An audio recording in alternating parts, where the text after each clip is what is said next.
Hi there, welcome to my video. This is an assignment I'm doing for my digital literacy class, and it is a screen recording of me adding a Google form into my Google Sites.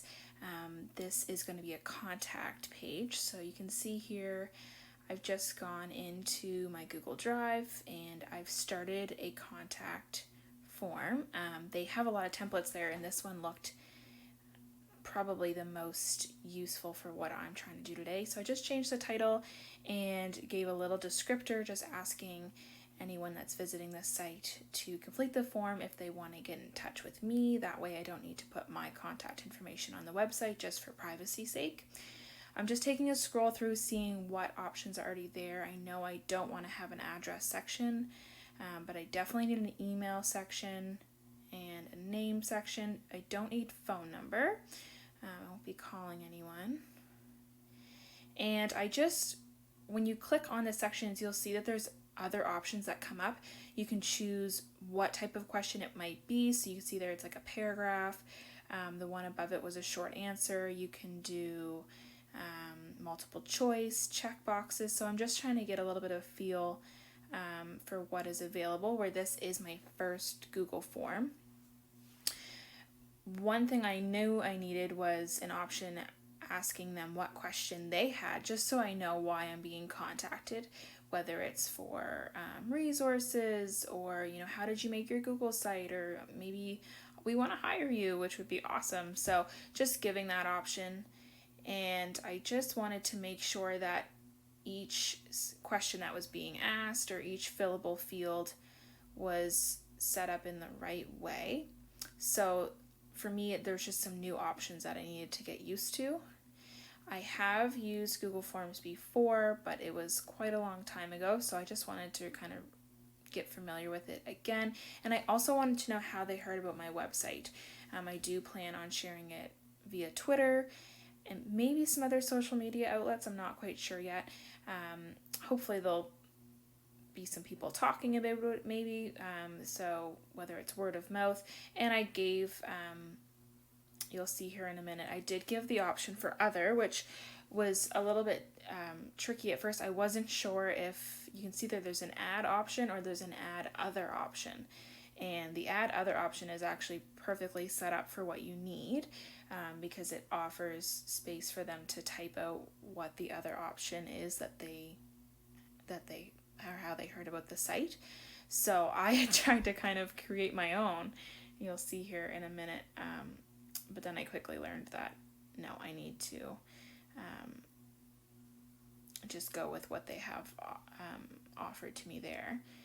I just swapped out social media for Twitter. I think I probably will refrain from sharing it on Facebook or Instagram, anything like that. Just for Twitter is such a educational platform, I think it will do the trick.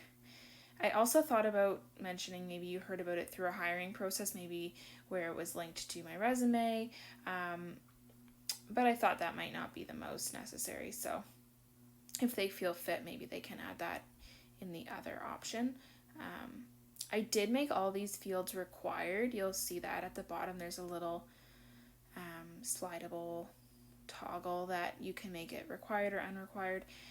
I think for me, like if it's required and they don't feel comfortable answering, hopefully they'll just write in, I don't have a question for you, or I want to remain anonymous.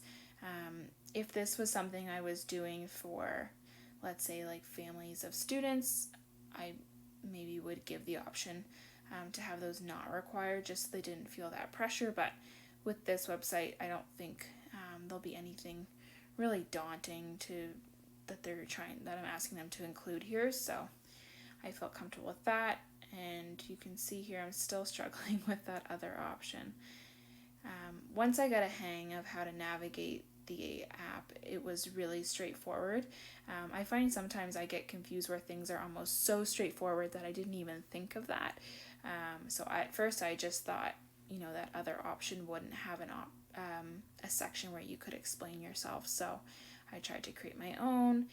It was really easy to undo any mistakes I had made. There's actually an undo option towards the bottom of the screen, but I just always use my Control Z on my keyboard, but there's that option for those that like the clickable button too, which was really helpful.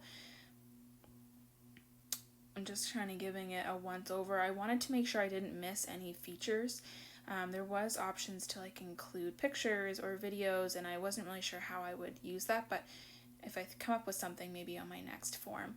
This is me kind of remembering how I used to use forms. I did it for a honors thesis survey, and this was the big part for me, was coordinating how the responses were going to get to me and having them organized in an Excel file, which was really useful for that survey. I think we had over 100 participants, so it was a great way of sorting the data. And I also, that's when I rejigged my memory that I could change the color and add in a different photo just to make it a little bit more suited to me and already the aesthetic of my website, which was really nice. I enjoy that for sure. I want to make sure everything looks cohesive, like it's supposed to be there, and that I've put some effort into, how my website appeals to my audience.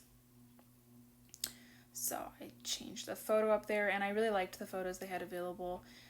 You could upload your own photo with that. I do find it tricky just to have the sizing correct and, appropriate pixelation and all that. So I tend to try to use the photos that are on there, but they were all really appropriate and inviting. So that's definitely what you want from your contact form. I want people to feel encouraged to contact me and ask any questions that they may have, or comments, even if it's, how did you do that? Or I'm struggling with this part of my Google site. I see that you have yours here, so hopefully it will be helpful. And I changed my mind a few times because I'm very indecisive, as you can see.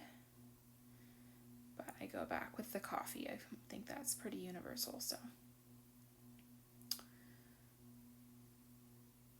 And once I figure out the color there, I am able to also retitle this contact form, which I appreciate, just not having it stick to the template title.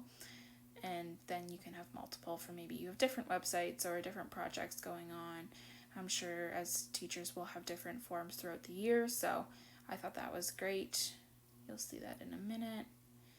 And that, I just clicked that eye, so that allows me, that's why you don't see me floating on the screen right now, that allows me to see my form like a viewer, so seeing how it comes off to others, which is, I think, probably one of my favorite features, just to make sure that everything's being viewed the way that I hope it is, making sure that it's really easily navigated, everything makes sense, there's good flow, so that's probably my favorite feature of Google Forms, but also of Google Sites and the other apps that are included. I think that's really savvy of them to have that option. You can see that I just swapped out my contact form name, so it's now ePortfolio contact form, just to keep me organized. I need all the help I can get.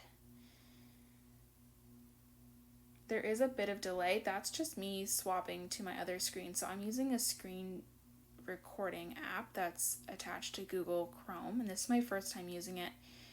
It was really easy. There's just a little piece up near my tab bar.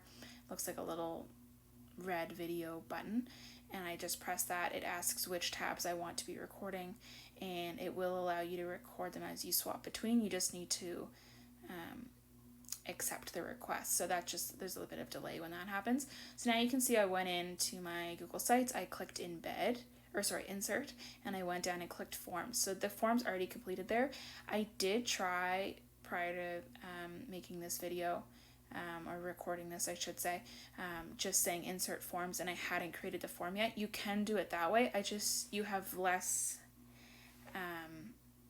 I felt like I had less editing options, but now that I think about it, I think I just wasn't aware of how to get to them. So you can do that too. If you haven't created the form yet, you can just press insert and then forms, and it will take you to the Forms app in Google, and you can do it that way. So this is me just clicking on the link, making sure it opens into a new page, and everything looks good. I just increased the size of the form you can see there on my webpage just to kind of center it. And now I go ahead and publish it, making sure that this changes have been saved. So there's the old one and the new one. I like that the form is kept open on my website. I think that's really fantastic for viewers.